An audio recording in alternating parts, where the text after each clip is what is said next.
Hello, and welcome to the Coaxum Report. This is Terry Coaxum, your host, and I am joined by special guest Davina D. Bailey.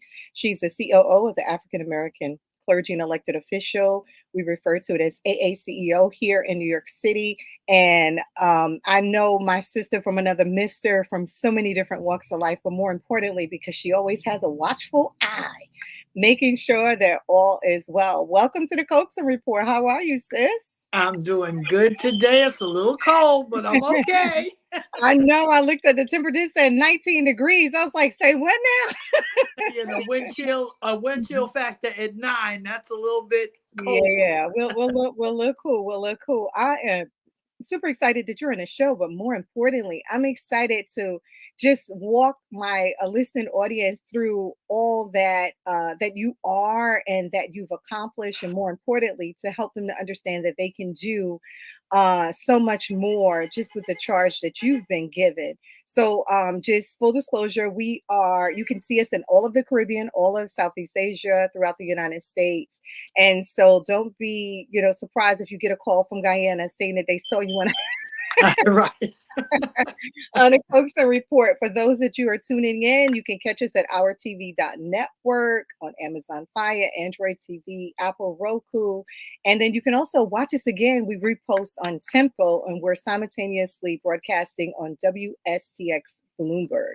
So now I want to talk to you, sis, about who is Dee Bailey. Dee Bailey, the power broker here in New York and beyond, always encouraging, inspiring, and most importantly, empowering individuals. How'd you get to where you are to do what you do, to love it so much?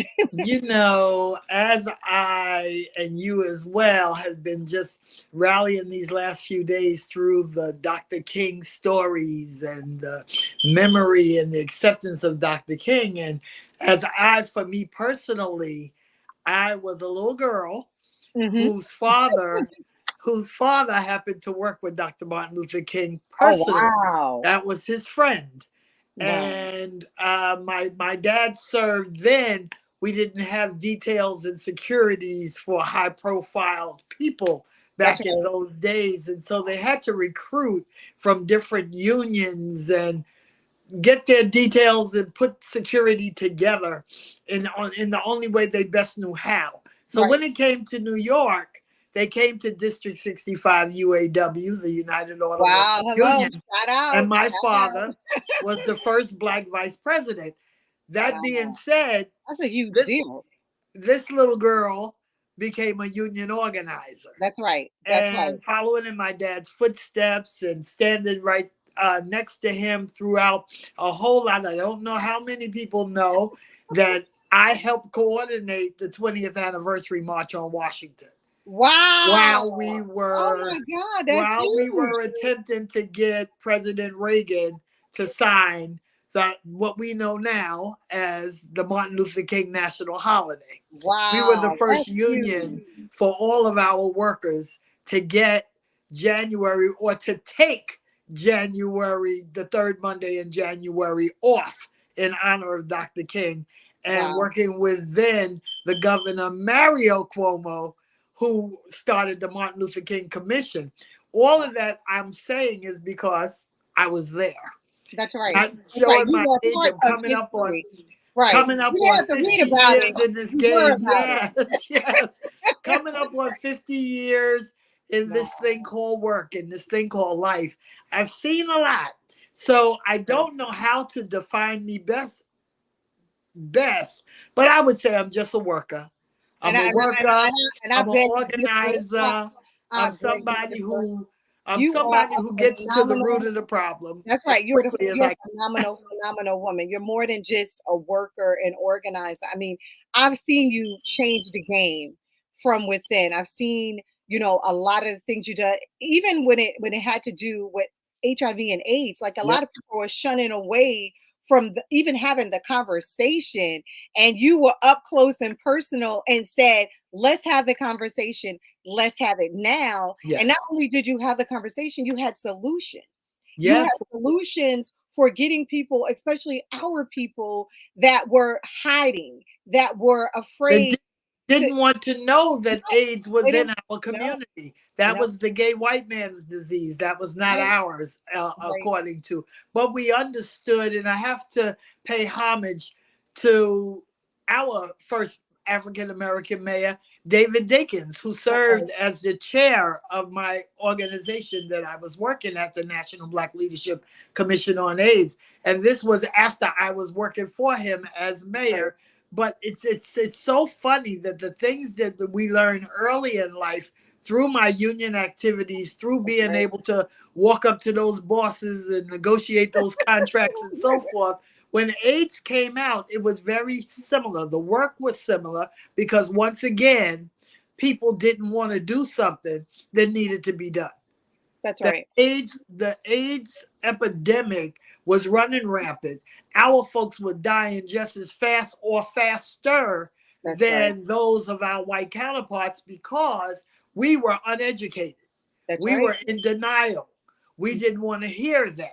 The churches was running the other direction. And it was my job, believe it or not, to That's change the right. minds of our faith And leaders. the hearts, the minds and the hearts. Oh, yes, and to take it on because That's right. in reality, they knew that they were losing people in their congregations from HIV and AIDS. They understood why the families were choosing to have funerals or be cremated or so forth because they didn't want to let the public know why their loved one had passed away. Well, through our work in the National Black Leadership at the time, it was up to us That's right. to use the skills and the grace of our Reverend Dr. Calvin Butts III from That's right. Abyssinian Baptist Church. He was my chairman.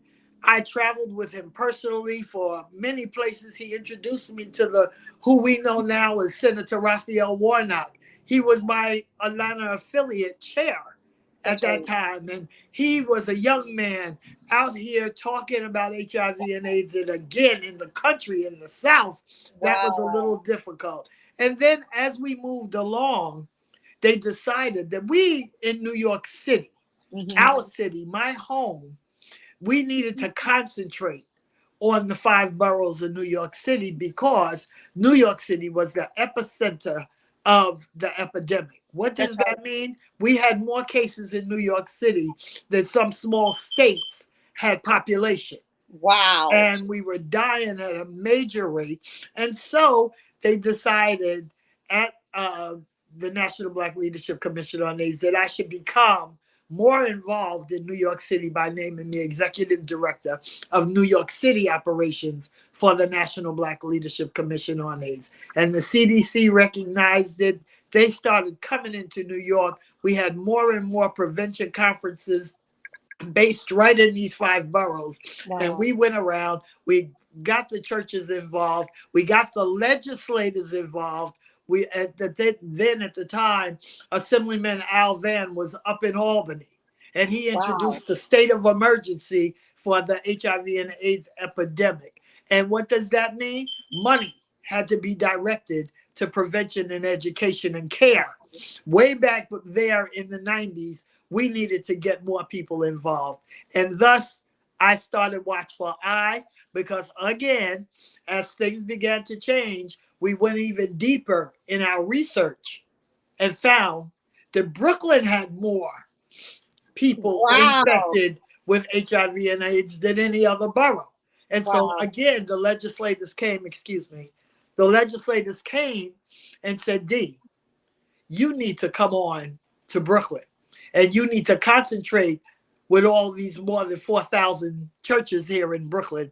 We need Wow. to really begin to concentrate. We will help you. And I then discovered in 2009, Wow. Watchful Eye.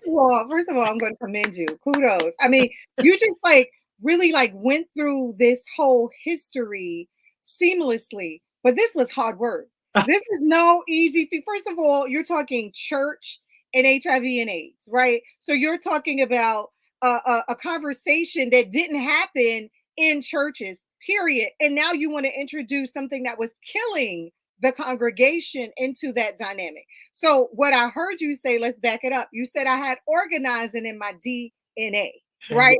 Yeah, You yeah, said that my dad brought me along, carried me along, showed me and introduced me to the power of networks. He Yes. showed me and introduced me to the power of relationships. So Yes. having a network and having your relationship, you're able to now connect these dots along the way. And Yes. what would be a barrier to other women? Because remember now, you're a union organizer. That is not a female dominated position No, it at wasn't. the time that you held it, nor is it now, right?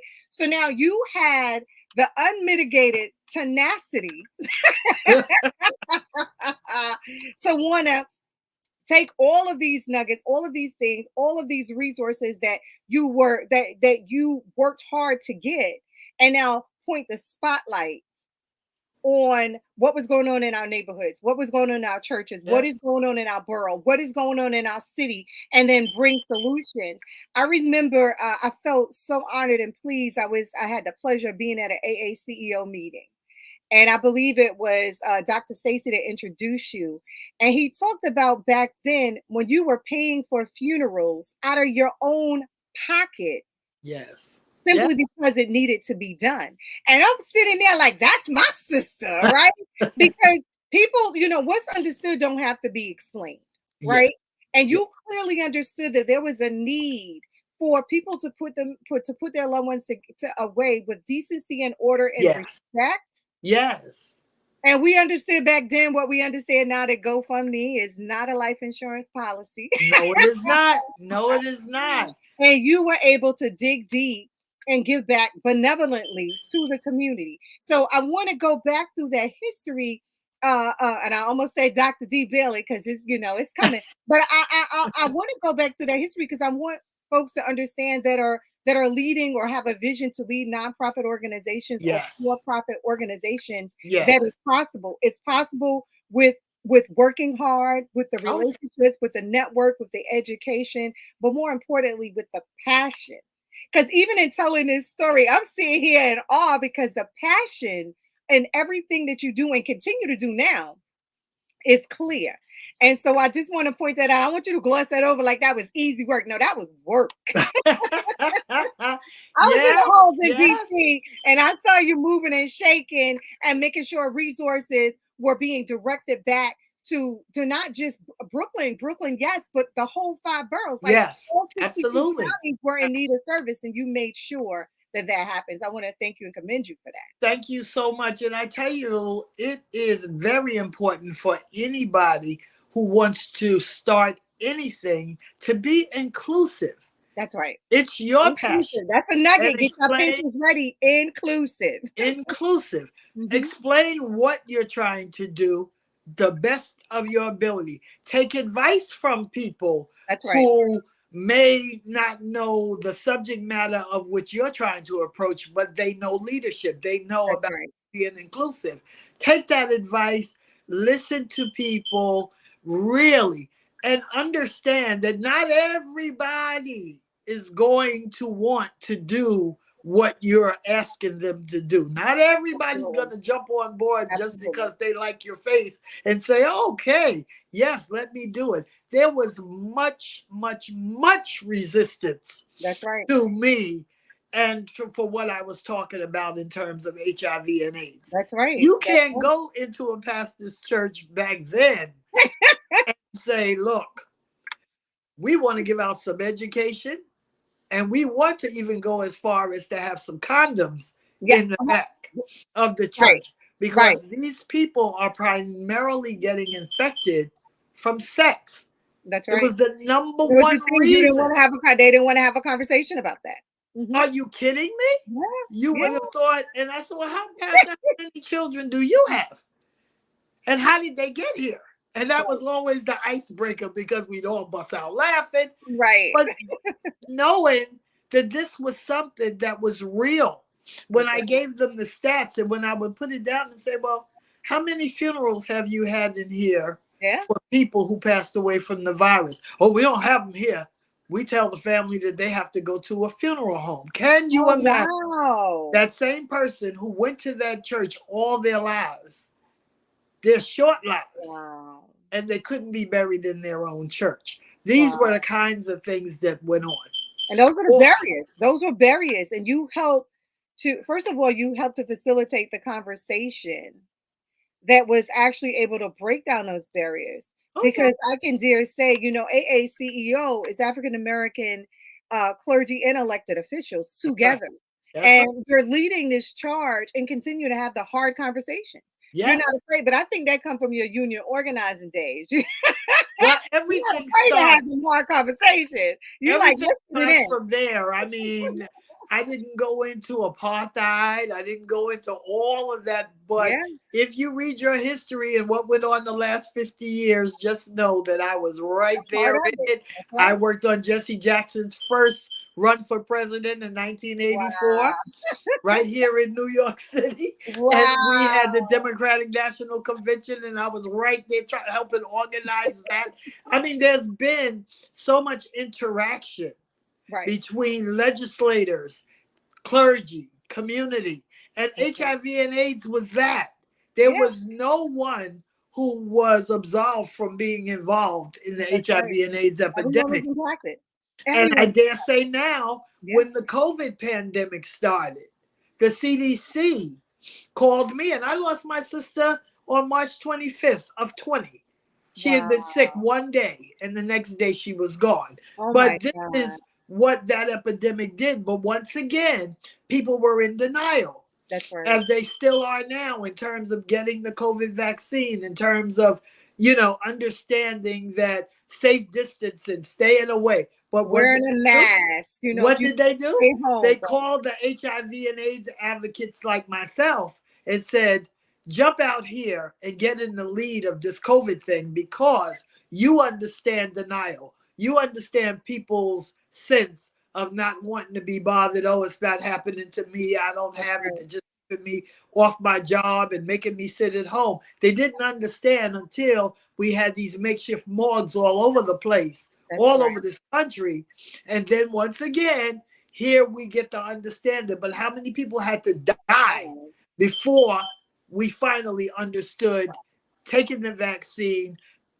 Don't be afraid of it. You're not guinea pigs. This is not Tuskegee. This is not experiment time. This is going to save our lives. So once again, the AIDS advocates jumped out there and became a partner to the That's Centers of right. Disease Control and the World Health Organization, and all the doctors that were saying, "D, we got to get especially our seniors, because they're dying at a faster rate than anyone." So let me talk about that, because that's something else that, first of all, let's really pull this back. Inclusive, right? So that's what my sister from another mister said. She said, "Don't be afraid to be inclusive, to bring people along, to include people in whatever the charge is, and not everybody is going to be on board for everything, but make sure that you're informing them of what's going on and how this is impacting them and affecting them, so that they can make informed decisions from them. Things like what was the vaccine, where can you get it, how can you get it." And so I want to stop right there, because you just like really touched on a huge part of the population that was impacted by AIDS and HIV Yeah. and by COVID. Yes. Right. So we Duly. gonna talk, Right. yeah. So Exactly. when we talk about the seniors, the seniors have a mindset. And I remember, again, this was another lesson from you, my sister, when we were having conversations around AIDS and HIV, and you were saying that seniors were getting it at an alarming rate because they felt like they were at a certain age that They they were could too take old to liberties get that they wouldn't necessarily take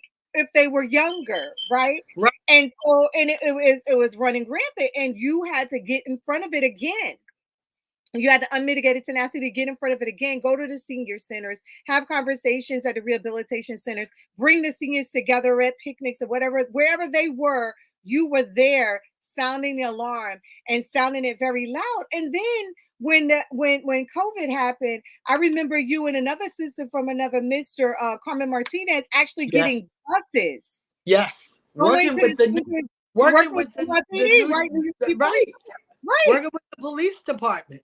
Again, Because again, partnership, being network. inclusive, That's along right. with our own Congressman Hakeem Jeffries, That's right. met those senior buses, came down, spoke to them. The seniors felt like they were at some inauguration, That's right. because these legislators were coming to meet them.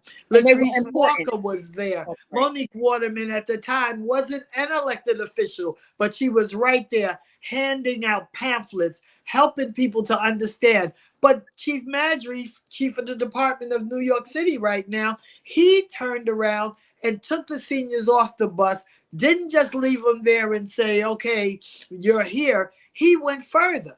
He went inside into the labs and he helped them complete the necessary documents and paperwork, because what did these seniors know about a computer and answering that lengthy questionnaire?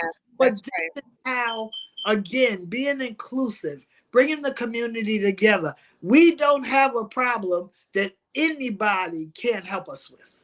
That's right. And I think it's really important, like these barriers that you're talking about, we're talking about healthcare disparities, right? Yes. We're talking about disparities in our economy and in our neighborhoods and what's available and what's not available to us, right? We're talking about being inclusive, tapping into our network, having a network, partnering with others, not being afraid to ask for what you need and what you want. Yes. And expecting it, not just asking for it. Well, I always try to tell people that I don't ask for things that you can't give me, because I do the research. That's right. I do the research and I understand. And it's always good. And I'm so thankful. I can't say enough about my elected officials, not because I'm the chief of operations for that organization, but I know from my aides work, from my union work, it was always our legislators that made stuff happen, to give it that extra nudge, to give you that extra pull. And for me, I can't say enough thank yous to them over the years for never turning their back on HIV and AIDS or anything that was going on, because it's important for us not to be media savvy. And I thank all of you in the media for carrying the message and continuing to talk about HIV and AIDS. That's right. Because you know, sometimes what's not in the limelight goes away as far as people think. And I'm telling you, HIV and AIDS is still alive and killing our people. Absolutely. And one thing that I want to say, we're moving into best practice, because we talked about a lot of these barriers, but believe it or not, you've introduced a lot more best practices and a lot of what you're talking about, including being inclusive and having our elected officials, calling on our elected officials. A part of our best practices, having them in your network and understanding what their roles and responsibilities are, so you can ask them for what you need. I remember when I was working as a deputy state director from Senator Schumer, I used to get individuals calling me asking about potholes. I'm like, that's not what we do in the federal government.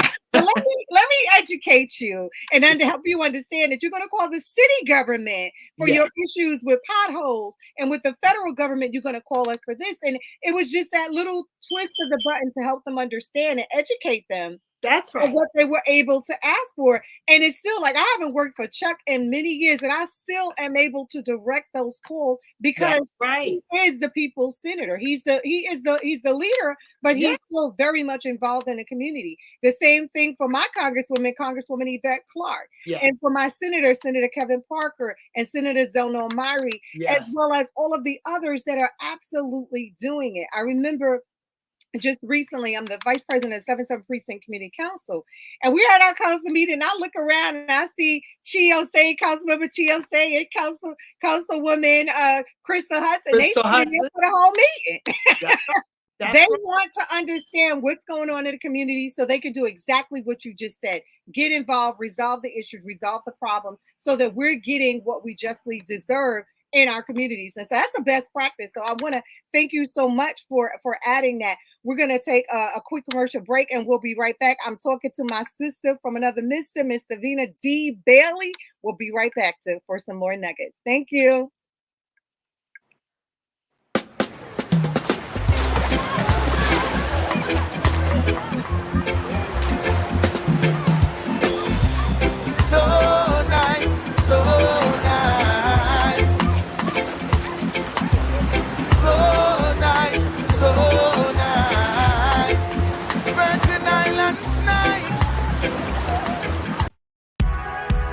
Today we're taking a little vacation on the west end of St. Croix, visiting a seaside restaurant called the Beachside Cafe here at Sandcastles on the Beach. The atmosphere is just wonderful. You just feel very welcome when you're here. Hi!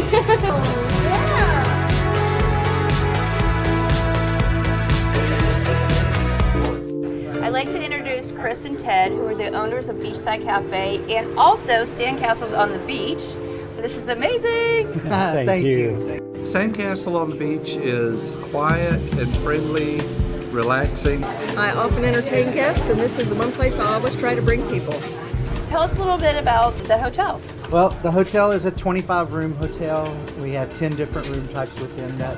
We also have, of course, our greatest asset, the ocean out there, which our side of the island is very calm typically. So it's the best swimming beach and also great for snorkeling. And just walking and doing a nice walking beach tour. Absolutely. Yeah. Best beach access is right here, so we love them. And we're also fortunate we have just up the way Sandy Point National Park, and then Frederickstead Town is just a mile away. Mm-hmm. And so we're really fortunate to be in this perfect spot.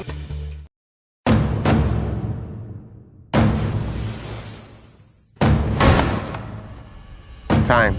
It has a different meaning in the U.S. Virgin Islands. It goes backwards, forwards, it stops.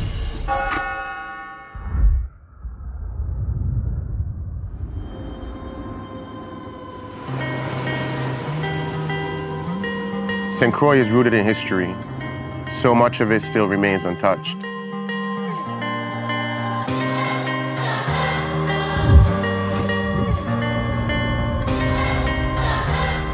I remember running on these streets as a kid. This shop was right down there. It opened the same year I was born. This is where the original Crucian hook was born.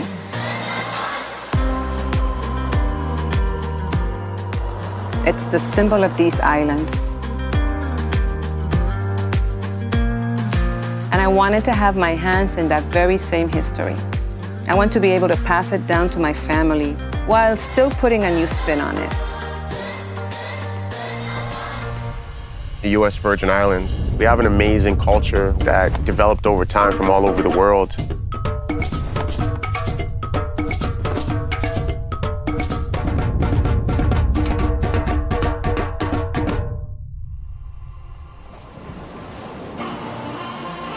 St. John feels so untouched. Being underwater is like another world. There's no worries, there's no stress. I can just escape. This is my happy place. My passion for scuba diving came at just being fascinated with the water and wanting to be a mermaid. And this is the closest thing I can get to achieving mermaid status. Canadians just love being outdoorsy. We live for adventure, so we love anything hiking, being on the water, diving, snorkeling, and St. John has it all.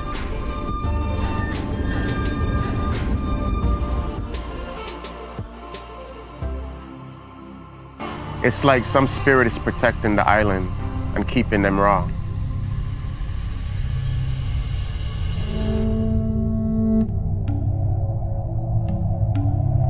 The Makujumbi watches over the island.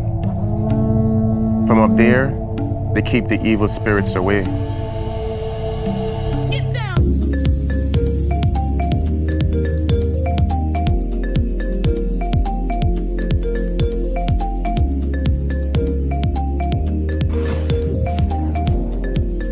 The nightlife in St. Thomas is absolutely amazing.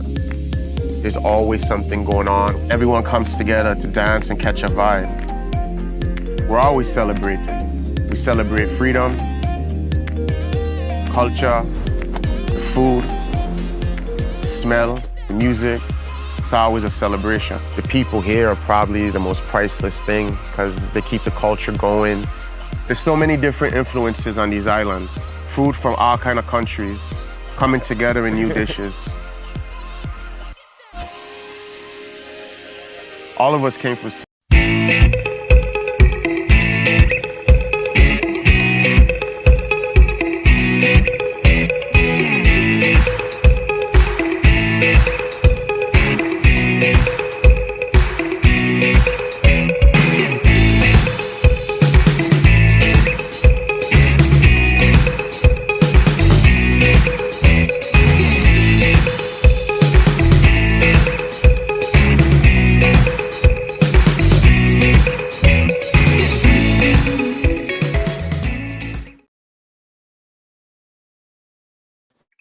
Hello, hello, Okay. hello.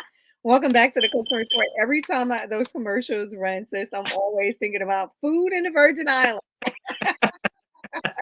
It must be the time of day. Yeah, because so my show is actually produced out of the U.S. Virgin Islands, and Okay. when they show the commercials, I'm always thinking of all the wonderful times I had the opportunity to spend there with Anthony Weeks, my producer, and Governor Brian and the whole Yes. team. So every time I see those commercials, I'm always thinking about that. So welcome Well, I back. see Welcome my back. You can catch us on OurTV.network. I encourage you to download the app. You can also catch us on Roku, on Android, on Amazon Fire, and I'm just super excited today to be joined by the COO of the African American clergy and elected officials, and of course the founder and groundbreaker of Watchful Eye, and more importantly, my sister from another mister, the soon to be Dr. Davina D. Bailey. oh So my I'm turn. super.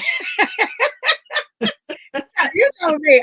Listen. There ain't no shame in my game. I love you. You can't do nothing about it. That's right. And And I thank you so much. absolutely. I'm super, super proud of you. And so when we went on commercial break, we're talking a little bit more about being inclusive. So we talked about the best practices and we talked about the barriers, and there's tons of barriers. But on this show, I like to really end with solutions. And so we started talking about some of the best practices, some of the things that you were able to take from your union organizing days and everything that you've done along the way, including Yes.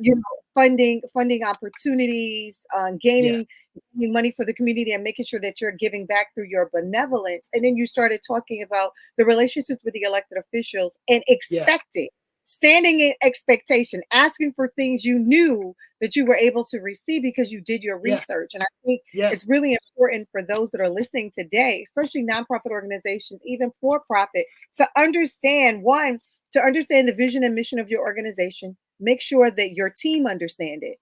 Because Yes. how Ed Towns used to say, he said, if you lead an organization and you turn around and ain't nobody following you, And you're leading, nobody knows. taking a walk.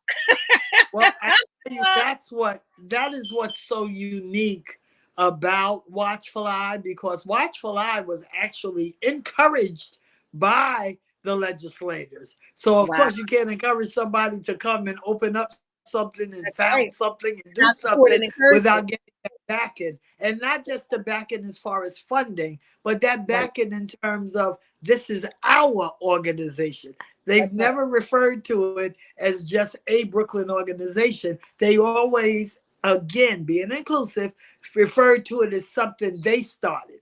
And That's right. right now, I'm so proud to say Assemblyman Darrell Towns at the time and Senator John Sampson at the time and all of those guys then, Hakeem Jeffries, who was now the leader of the Democrats for this nation. But all of these guys were up in Albany doing what they needed to do. Our now mayor, Eric Adams, he was up in Albany during this time. And they were all understanding. They all had their red ribbons on when they would take the podium up in Albany, whenever they would testify or whatever they were doing, introducing bills. They always, Kevin Parker, oh man, I can't tell you, would always have his red ribbon on, or anytime he saw me, D, what you need, how we doing, how are you doing? That's But right. making sure that they brought me help. It That's wasn't that I was just doing it all by myself. Each one of those guys in their offices, people working for them, they understood when we needed to do something, when we needed to show up. Those representatives doing their job would always make sure their person was there, as That's they right. do right now. It That's has right. never That's right. changed. And I think that's really important to note here in New York City. We have very unique legislators in New York State too, because I have to say, up in Erie County with Mayor Byron Brown and Rochester, Syracuse, Yes. Binghamton, we have a Yes. unique set of legislators that are really involved on the ground. I was out with Peter in Peekskill in Westchester the other day for an event I did with my sorority sisters, and he was there on day of. I mean, our legislators are unique in that way. I remember Dr. D. Bailey future Dr. D. Bailey, when we were out in Washington. I remember walking up the block and seeing Maxine Waters and seeing other That's right. legislators, and they would stop and talk to you about the Yes. work you were doing because you weren't doing work in a silo.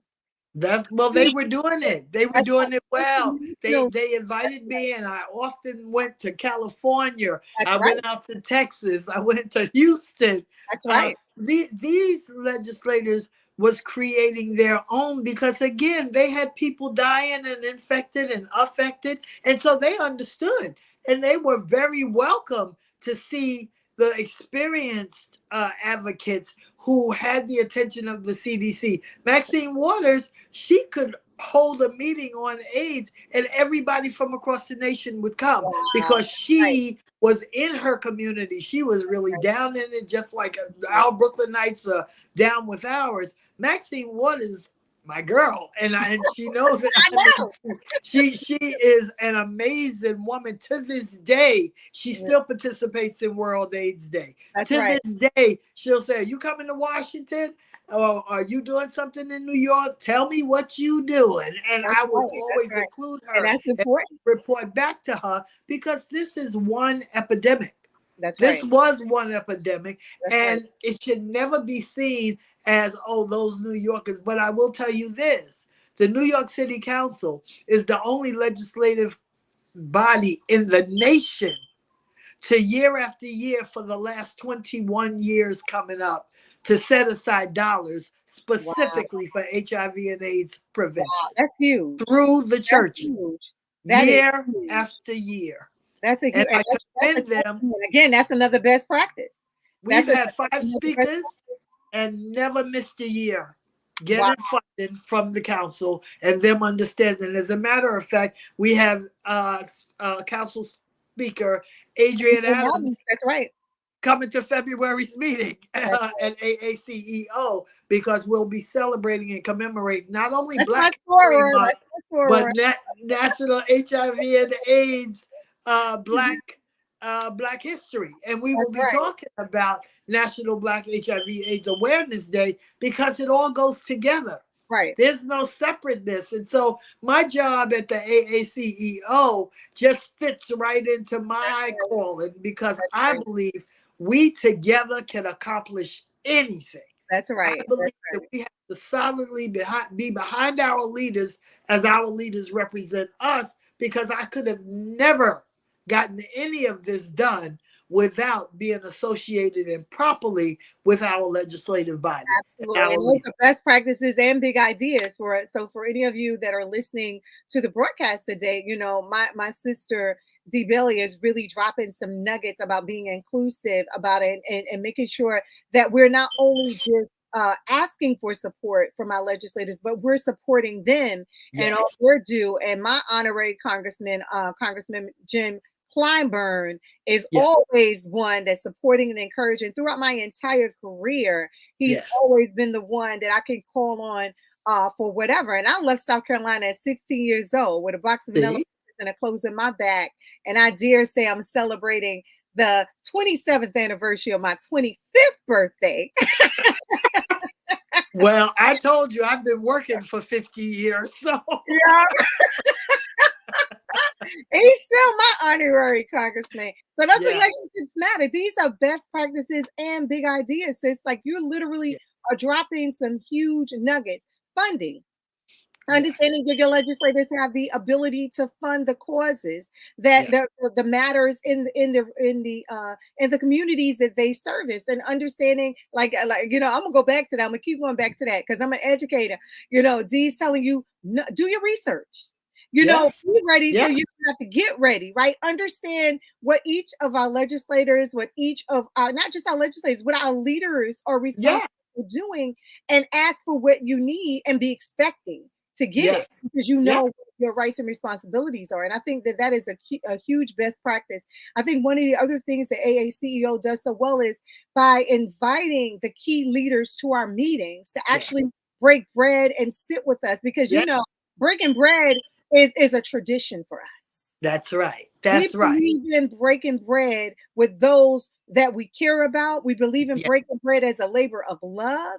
And so it's really great when we can have the AG Tish James and we can have our leader, Congressman Hakeem Jeffries and our leader, DA Eric Gonzalez at every Eric meeting. DA Our Eric Gonzalez. NYPD support through the chief That's and right. the chief That's of right. Brooklyn North and South. These are the regulars at the meeting. A lot of times when people come to the meeting, and it's the first Friday of the month at Antioch Baptist Church, but you should know that when people walk in the room and they see the people that they see on TV, that they could never have a conversation, and they're sitting there eating their breakfast, and they're going, "Oh, hi, honey, how are you?" And you get a chance to actually talk to them.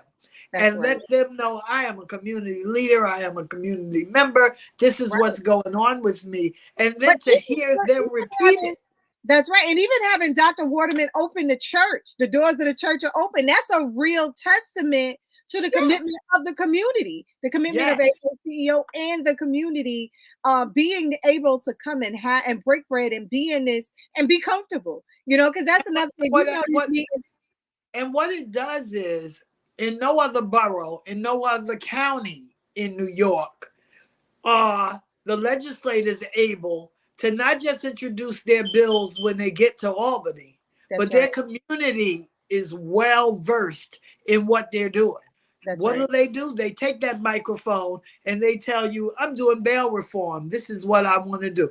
I'm advocating for mayoral control because this is the betterment of our students and so forth. If it's not broke, don't fix it." This kind of thing. But everybody gets a chance to get the buy-in of their community. So they're just not standing up there, and then when the mics go out to the community, they're like, "We don't know what you're talking about." Yes, you do, because they share. Information sharing is crucial. It's crucial.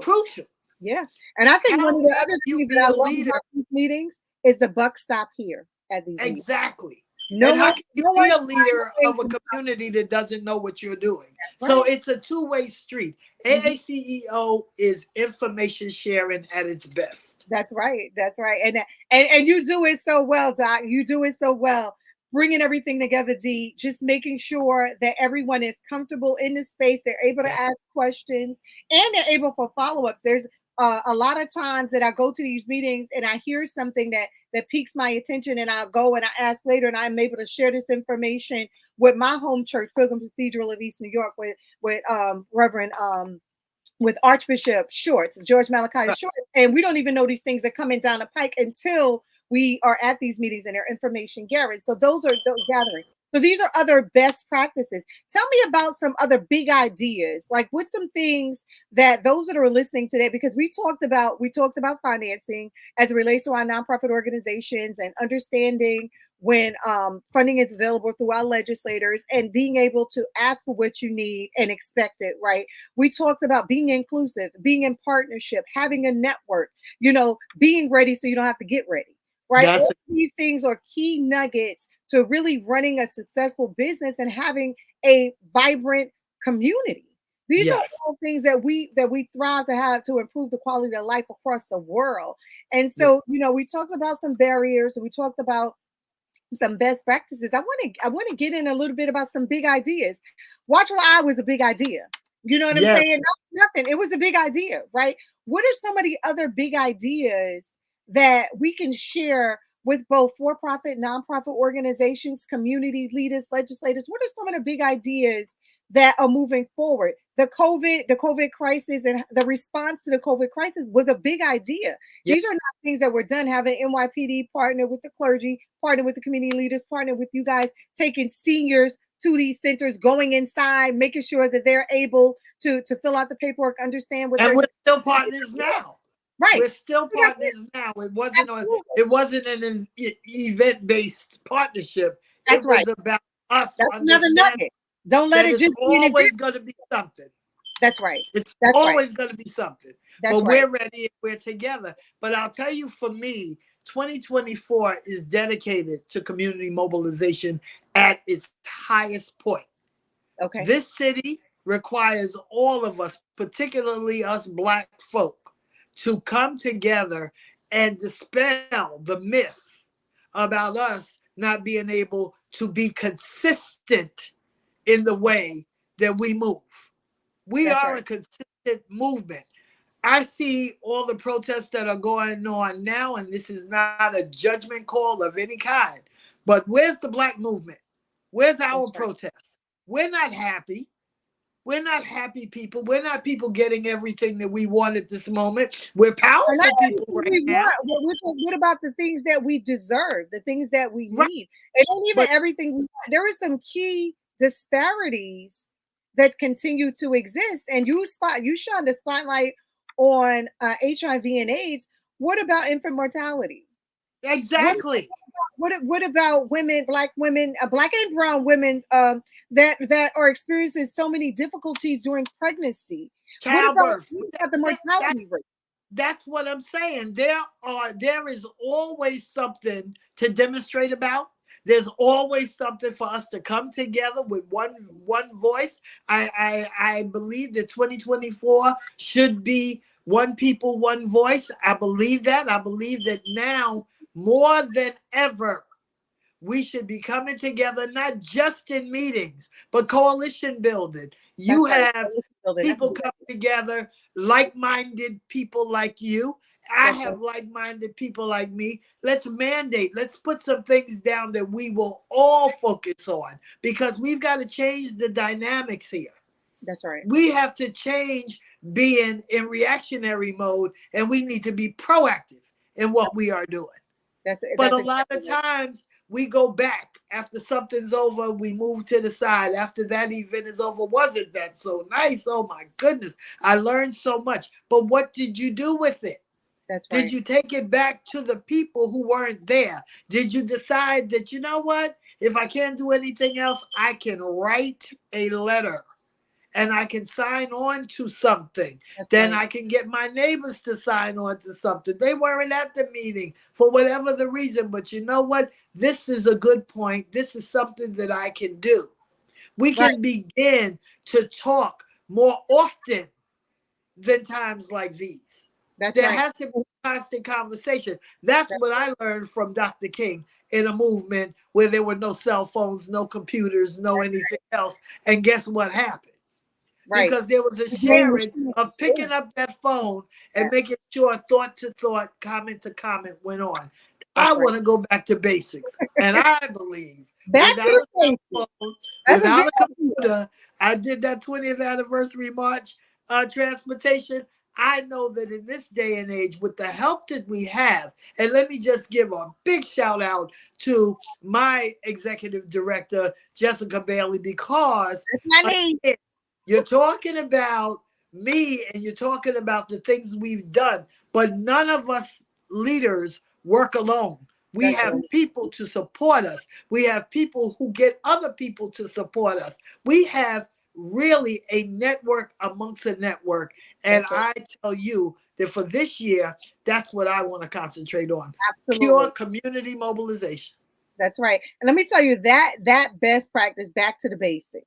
Right? Yeah. Big idea, back to the basics. Yes. What are you doing? Back to the basics, right? Yeah. I think it's really important for us to really put a spotlight on that, because a lot of this is back to the basics and bridging the gap. One of the things that we talked about throughout this conversation was bridging the gap in our community. So our seniors should not feel like they're in silos, because there's so many of us that can tap into what's going on with them and bring them along. No, you could not be at this, but here is some information we'd like to share. And more importantly, being able to use our young people to sound the drum even louder and get the message even further than we can in a single mobilization. So I think that back to the basics is key to whatever the movement is, whether it's equality, whether it's healthcare inequality, whether it's racial inequality, whether it's educational inequality, whatever it is that we're experiencing in our neighborhoods, we should go back to the basics in order to elevate and get us all to the next level collectively. And I think that's really important, because we started with inclusive. We started with our network and our resources, with your union organizing. You guys weren't operating in solos. You had teams that you were able to bring together and bridge the gap through the movement with these team of leaders. And it's still very necessary in 2024 to have that type of leadership, to have that type of movement and that type of momentum. I want to thank you so much for sharing that with us. So that's a great back to basics is a great way for us to really kind of segment. I know, time flies. Look at that, you're like, wait, I only got 4 more minutes. Hold on, I got so much more. I got so much more. I want to talk a little bit more about, because you've been able to really dynamically just move the needle when it comes to so many different things, and be encouraging and empowering with individuals that wouldn't even let us have a conversation. Like, you've been able to really, really bridge that gap. And this is, throughout our nation, you've been able to have that voice and have that movement. And so I want you to talk a little bit about what that's like for those of us that know we have a voice, but they don't have a D Bailey. Like, I have a sister D Bailey. So when I'm doing the wrong thing, you're gonna pull my coattail and gonna be like, listen, sis, here's what's not gonna happen, right? Here's what I think you should do. Here's what I'm encouraging you to do. Here's what you're gonna do. Yeah. I'm not as harsh as that, but I don't think so. That's your story. You can stick to that story and I'll be okay with it, but I know my sister.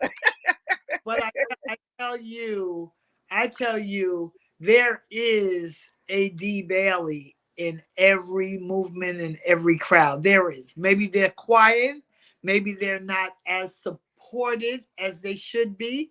Maybe someone with a little history or title is standing over them and kind of like shutting them down, because I've experienced it in my 50 years. I've seen a lot. I've seen a lot of people who have wonderful ideas and they bury those great ideas because some titled person removed them. And this is real talk. I've seen them get kicked to the side, and I'm that type that I'll watch that. I'm a very observant person, and I believe I can see Terry has something that she needs to say, whether she has to say it right now or whether I encourage her. I say to all leaders, find that person. Find that person with that hidden skill, with that hidden talent. Find that person that might have that brainy idea. I keep telling everyone, Dr. King was 30 years old. Wow. 30 years old amongst giants. Yes, sir. Reverend Lowry, again, I mean, look at who he was with. And he was 30 and he was killed at 39. Can you imagine all of that he did in 9 years? And I'm telling you, 50 years worth. And I'm not half where Dr. King was, but it was a different time. That's right. It was a different time, because what he did, being phenomenal, was involving the unions, the clergy, founded the SCLC, all these churches, all of these different denominations. Dr. King was international. We need to become international for purposes of just making sure that our people understand. Find the leaders in your group, in your committees, and encourage them. Give them the backing. Don't cast them off to the side, because that's what happened over these last 40 years. We've kind of weaned out, and now our leaders are dying, unfortunately. Our titled people are going. Now, who do we have? I was at a funeral the other day and they said, who's going to be the next? Well, there's somebody who's there already. We just to acknowledge them. And for me, the young people are key. The younger people are key to me, because I had a pleasure of knowing the older ones and watching the younger ones behind me. And so therefore, it's kind of a juggle. But I do believe that if you really want to accomplish something, be inclusive, keep a watchful eye, and believe me, things are going to be great. We're going to move some things into 24, and remember, just one village, one voice. That's right. One village, one voice. And we're going to end on that note. I just want to thank you, Dee, for being here, for really sharing all of these great nuggets, whether they were various best practices, and more importantly, the big ideas of getting back to the basics, of encouraging and inspiring, and even pushing and elevating our young people to lead. I think one of the things that I've been able to see in my lifetime is folks just pouring into me, pouring into me and helping to encourage and to inspire me. So I can say I was the first African American woman to be the deputy state director for Senator. That's right. That's right. I was the first African American woman to be the Region 2 advocate under President Barack Obama. I can say all of these things because people actually poured into me. So my job now is to pour back into others and die empty, because I've seen it through your leadership, through your training, through your toolage, and more importantly, through your support and encouragement. So let me tell you, she's not just talking the talk. She walks this walk every single day. I remember, and I'm going to end on this. I remember our Councilwoman Lori Cumbo at one of the meetings. And Dee know what I'm going to say. And she, she was new to this role, and Dee pulled her on the side and said, I'm here for you. And just to hear that, just to hear someone that you look up to and you know that they're already in this game, they know what's going on, to say, I'm here for you. And not to just say it, to be it. To be there for each and every one of us. That's why, Dee, when I get these questions, when I'm doing interviews and I have individuals ask me, well, why don't Black women get along? I'm like, that's not my story. I don't know whose story that is, but that's not my story, because I can tell you a fair contradiction. I can call my sisters any given day and get the support, encouragement, and anything I need from them simply because they are my sisters. Period. Right. I don't, so that story, that narrative that you're spinning over here, and first of all, you don't look like me, so I don't even know how you're having that conversation, but I need you to understand that that's not my story, that's my life, and that's not been my experience. And be proud and unapologetic about that.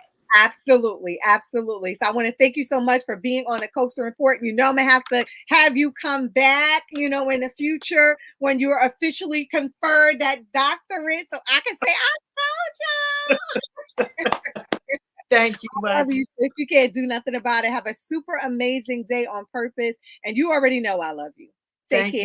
I used to watch BET, MTV, VH1, now I watch Tempo. Soca, Calypso, Reggae Dance, don't stall, better get tuned in to the Tempo. Don't have cable, they got an app. Go to your app store, download that. Whether it's tourism, cuisine, or the social scenes, if it ain't Tempo, it's a rap. Who got the Caribbean views? Tempo. It's the latest in Caribbean news. Tempo. You tryna cook Caribbean food? Tempo. You know they got the music videos too. Tempo. Who got the Caribbean views? Tempo. It's the latest in Caribbean news. Tempo. You tryna cook Caribbean food? Tempo. You know they got the music videos too. Tempo.